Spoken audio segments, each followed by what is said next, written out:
Well, the Flyers got the week's news off and running. Both Philadelphia papers that I follow were reporting that defenseman Rick Foley, big guy they got from the Blackhawks in exchange for Andre Lacroix back in October, he had been indefinitely suspended by the team. Flyers coach Fred Ciro said that Foley was being suspended due to, quote, a lack of conditioning and contract conduct detrimental to the team.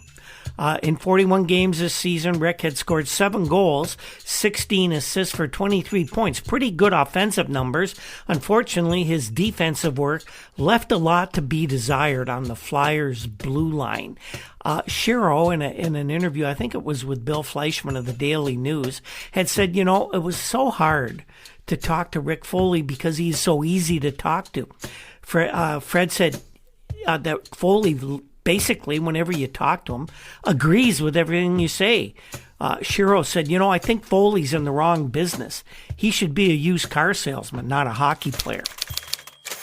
On February 6, 1972, at The Odd in downtown Buffalo, New York, I was there, and I witnessed the Buffalo Sabres' finest moment in their, to that point, brief history as they bombed the powerful Boston Bruins 8-2.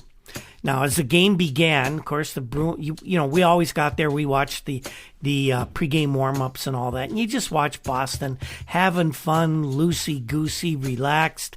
The Sabres, you could tell, were kind of little uptight going into this game.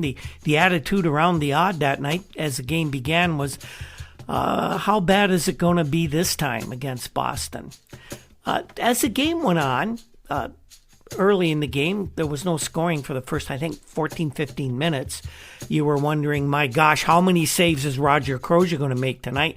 He started out sharp as a razor, and he was stopping everything Boston started to throw at him. But the Sabres, incredibly, were holding their own. And by the end of the first period, we're all looking at the scoreboard, which proclaimed that Buffalo was up 3-0 over the Bruins.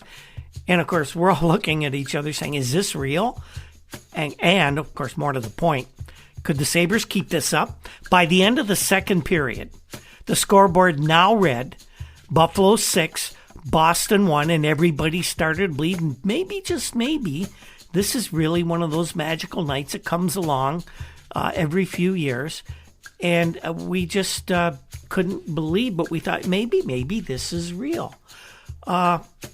Everybody in the building knew that this was the Boston Bruins, and the mighty Bostons were entirely capable of scoring 5 quick goals in a matter of minutes and tying it up. So as the second period ended, even though everybody was kind of uneasily happy, we were all almost even giddy that we even had a lead of 6-1 over the Bruins, and that was palpable in the throughout the entire crowd. It was like, yeah, we like this. It might fall in the third period, but we were almost afraid to rejoice in the moment because the Bruins were just as likely to destroy the whole thing whenever they decided they wanted to. On this night, though, that was not to be.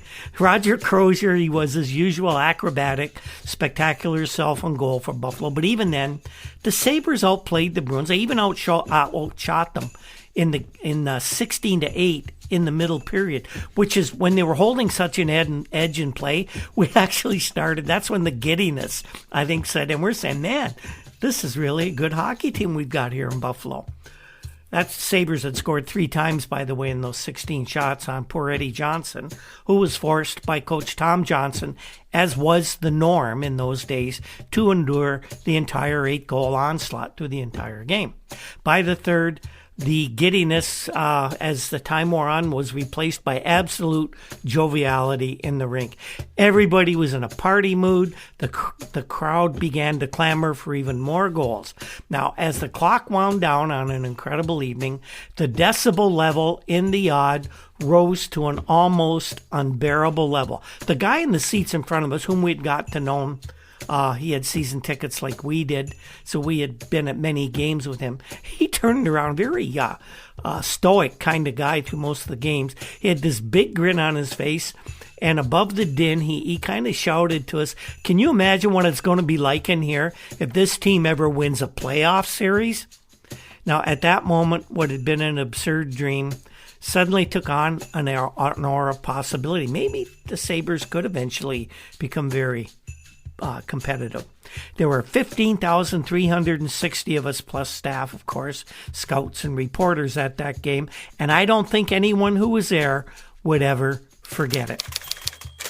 Well, the Ontario Hockey Association Major Junior A League, the Junior A League I watched in Hamilton, Niagara Falls, and St. Catharines for so much of my teenage years, they're considering expansion in 1972. No one from the OHA would officially comment on the idea, but several newspapers locally said that applications for OHA Junior A teams had been received from Kingston, Windsor, and way up north in Thunder Bay. And we'll have to see how this story unfolds. We had all kinds of NHL trade speculation early in the week, but there was precious little action for most of the week. Lots of talk. The Penguins and North Stars were both rumored to be really close to making major deals. The North Stars, you remember they had the hot start at the beginning of the 71-72 season. Then they cooled off. They were falling behind. They actually thought they had a chance to oust Chicago from first place early in the season. The Stars were playing way over their head, but you know, sports fans, especially hockey fans, your team wins 4 in a row, and right away you're one of the greatest teams in all of hockey history. It's that way pretty well every city, except maybe Oakland, where the only ice they know about there is in the bottom of a glass. Well, the Maple Leafs were also talking to California about Carl Vadnais, so the writers were persisting. And they also were rumored to be making a big trade with Montreal, where people like Dave Keon and Norm Ullman were headed to Montreal for a bunch of guys named Jean-Paul. That's just how the writers of Montreal like to feel the Canadians will do when they make any trade. There was a minor trade this week. The St. Louis Blues sent Christian Bordelot to the Chicago Blackhawks, and in exchange, they get center Danny O'Shea, former Canadian national team guy. Good guy, and I don't know why he's moved like he did from Minnesota to Chicago and now St. Louis. To me, he was a pretty good center, good third-line guy in the NHL. Minnesota North Stars made an announcement this week that right winger Craig Cameron, who's himself moved around a lot in the NHL, he's been out for about 2 weeks as he underwent surgery for, quote, a congenital groin problem. And I'm not even going to speculate what the hell that might mean. Sometimes lower body injury of our present day, 50 years later, is a better descriptor of an injury. Here is a bit of a strange story hockey-wise out of the Sapporo Olympic Games going on at the moment, 1972, and this has nothing to do with the results of the hockey competition. The Chicago Blackhawks said that they have placed Ard Schenk of the Netherlands, winner of 3 Olympic gold medals in speed skating, on their negotiations list. General manager of the Hawks, Tommy Ivan, said it's the idea of Bill Wirtz, club president. Wirtz feels that an athlete and skater like Schenk would be of great value to the Blackhawk organization in a variety of capacities. That sounds like a Wirtz idea. He probably knows that since all the Olympians are amateurs, he'll come cheap. That's what Dollar Bill would tell you. Now, Ivan said the first step, of course, is getting Ard to come to the United States. So, to getting him, the first step is putting him on the negotiation list so we can offer him a paltry amount of money. He didn't say paltry amount, but you know that's what they're going to do.